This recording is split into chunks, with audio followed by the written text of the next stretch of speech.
And it's so much nicer to be telling stories to kids instead of just to myself. Okay. Happiness is to know the Lord. It's number 17. You guys can clap your hands. Listen to it. Go, Lord.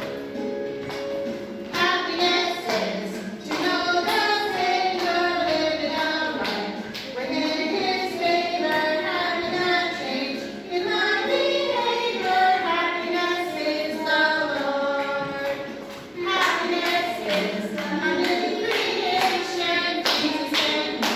The Lord creation, heaven and earth, in His salvation. Happiness is the Lord. The Lord is mine, from heaven to teardrops on. I found the secret, is Jesus in my heart. Happiness is to be forgiven, living upright. It's worth loving and taking a trip that leads to heaven. Happiness is the Lord. Happiness is the Lord. Happiness is the Lord. Okay. Our Bible story this morning is about Nicodemus. Now, I'm sure all you kids know who Nicodemus is, right? You know who Nicodemus is? You don't? Well, you're going to find out. Nicodemus was a very important man, and he was a Pharisee. There, now you know Pharisee. Nicodemus was a Pharisee, a member of the Sanhedrin, and a well-respected religious teacher. Nicodemus had heard much about Jesus, and he wanted to find out more about his teachings. But Nicodemus was not very brave about going to see him. Jesus was being watched by the Jewish leaders, and Nicodemus was afraid to be seen talking to Jesus. It would not be good for his career. So one night, he came to visit Jesus. Master, he said, we know you are a teacher sent from God. No one could do such miracles unless God were with him. Jesus wanted Nicodemus to know about his kingdom of love. And he said, unless a man is born again, he cannot see the kingdom of God. How can a grown man like me be born again? Replied Nicodemus. It would be impossible for me to shrink back to a tiny baby. There is more than one kind of birth, Jesus explained. A person born here on earth is only once. But when you ask God to come into your heart, you're born into God's family, so you're born again. Jesus was talking about what happens in the heart when His Spirit comes in, and the change is so complete, it's being like being born again. Jesus went on to explain. Can you see the wind, Jeremiah? Can you see the wind? No. You can't. No, I you can see the can't. rain. No, but you can see what the wind does, don't you? We seen a tornado the other day. We couldn't see the wind happening, but we could see all the trees and all the damage on the ground, couldn't we? Okay? That's the same thing. Nobody can understand exactly how it happens, but everyone can see the results. The person now loves doing good and hates evil. Love and humility take the place of anger and jealousy. Jesus reminded Nicodemus of the time when Moses put a brass serpent on a pole, and everybody who looked at it was cured of their sickness. He said, as Moses was lifted up the serpent in the wilderness, even so must the Son of Man be lifted up, that whosoever believes in him should not perish, but have eternal life. So boys and girls, if you have not asked Jesus into your heart, you can this morning, and you will have eternal life. All right, let's sing Yes, I Can. And I'll have to hold it for you.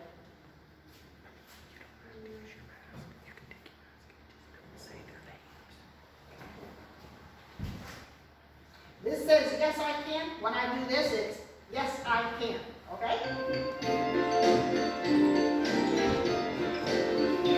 I can put my faith in Jesus. Yes, I can. Thank Him for His loving kindness. Yes, I can. I can have my sins forgiven. Have a promise of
into the right bay of the large, round garage. Arnie looked at all the different tracks leading out of the roundhouse. Look at all those tracks. How will I know which track to take to get out of the roundhouse? If I get on the wrong track, I don't know where I'm going. And it will be impossible to get to where I belong. It can be very dangerous. I can cause a wreck. And Arnie stopped long enough to wheeze and make a little hiss with the last bit of steam in his boiler. Hiss. Arnie was in the dark. The garage door had closed. Arnie wasn't his real name. His name was Ernest. But everybody called him Arnie. Ernest was a name given to him when he was made because his maker felt this little steam engine was worthy of a name meaning eager, zealous, or serious because he tried to be just that, an eager little engine. Arnie had just arrived back at the roundhouse from the day's trip up the mountain. His day had just been wonderful. He had gotten to see all of his friends along the way. Willie the horse had been right next to the track to greet him as he chugged past. Daffy the duck was out on the pond in quite her greeting as the train had gone past. Well, at least that's what Arnie thought Daffy had done. It was impossible for him to hear the duck. The steam engine and the heavy wheels made so much noise that it was impossible for Arnie to hear Daffy so far away. Bertie and Robin had even flown partway up the mountain with him. After his long day of work, the switchman had switched the tracks until Arnie was driven right into the roundhouse. He was back on the roundhouse for the night, but he was not in his usual place.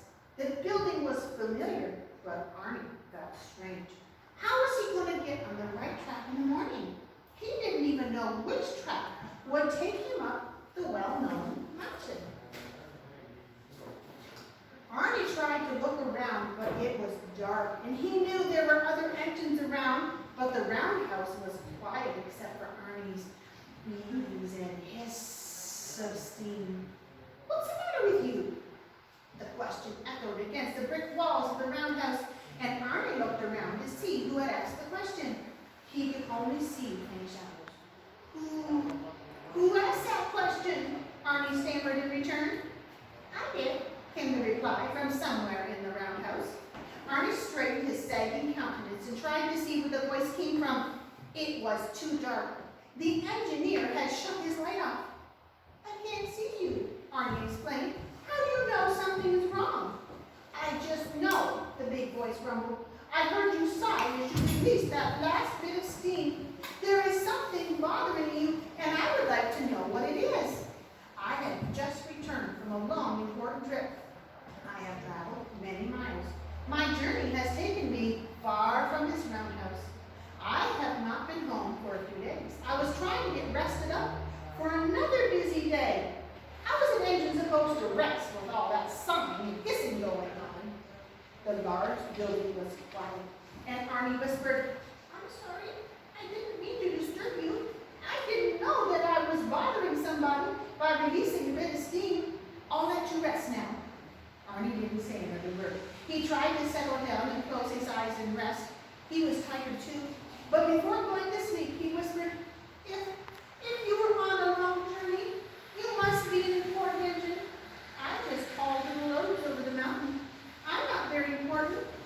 I do the same thing every day, but I'm glad. At least I know. And Arnie stopped mid-sentence. He had almost expressed what was bothering him. At least you know what? Came the question to the dark. At least I know, well, at least I know the way. Arnie paused. If you travel on a long journey, how do you know the way? Aren't you afraid of getting lost? Do you know where you're going tomorrow? How do you know the way out of the roundhouse? Which track do you take? Where? And Arnie was interrupted by the same strange voice before he could ask another question. Just a minute. Slow down. Don't get so beside yourself. What's bothering you? I'm sorry, choked Arnie. I just want to know, how do you know the way? How do you know which track to take? You see, I was driven into this roundhouse this evening. In it, I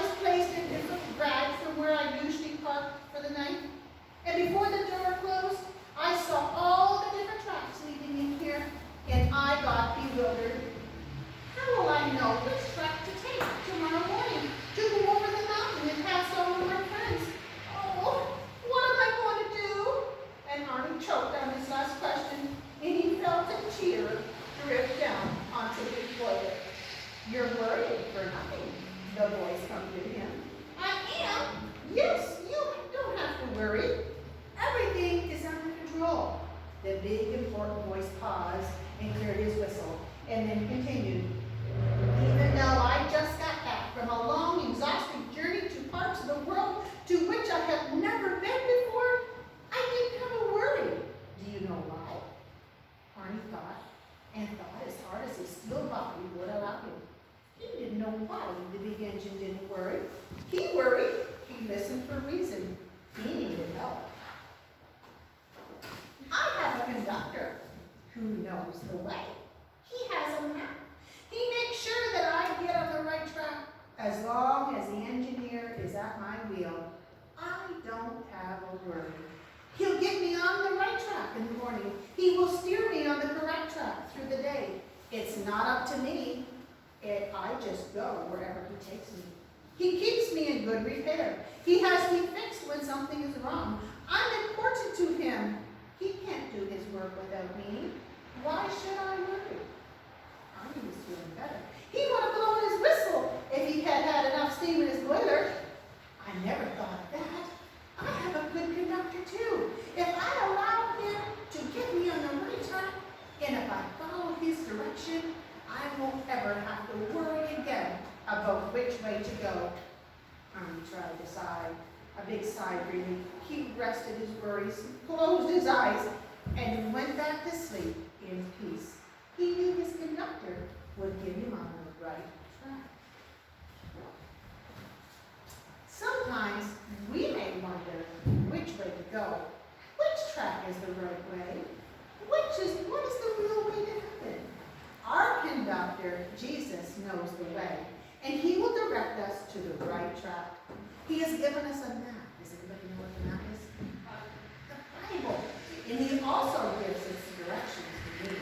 If we obey our conductor and follow the map, they will take us to our final destination, which is, say with me, heaven. And boys and girls, if you might be struggling today, you might be having a problem, but remember, Jesus is there, and he wants to get you on the right track. And are we close to what's our time? 10:10? We have 5 minutes? Okay, you guys missed some songs, so we're going to sing again.